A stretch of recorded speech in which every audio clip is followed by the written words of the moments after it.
lider nga murag matinod anon sa tan-aw, pero sa likod sa pahiyong nga peke, kwarta sa katawan nilang gilukop sa sekreto.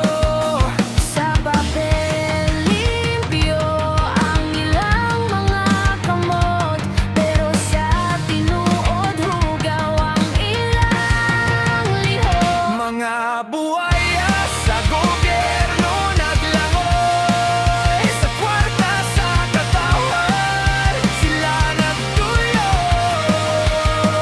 Dili matagbaw bisan unsa kadako, gikaon ang pondo nga para sa tao.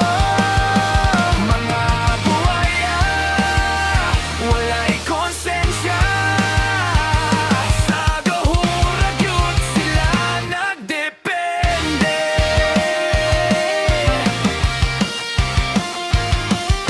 Eskwelahan kulang, ospital naguba, ang dalan lubak samtang sila naglingkod ra. Nindot ilang balay, sakyanan mahal, pero ang pobre nag-antos sa kalisod ug kagutom.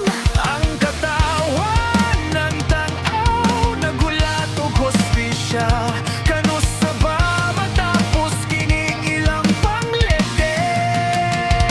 Nabuwaya sa gobyerno naglangoy, sa kwarta sa katawan sila nagdulog.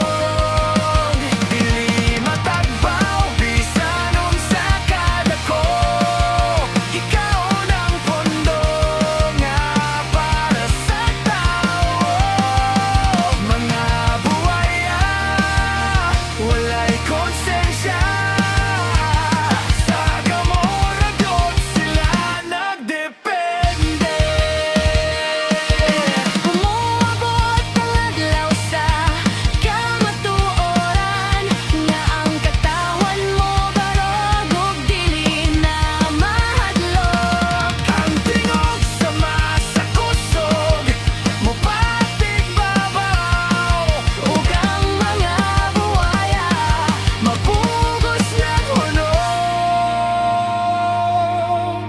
Mga buwaya dili na makalingkawas, sa hustisya nga moabot sa umaabot.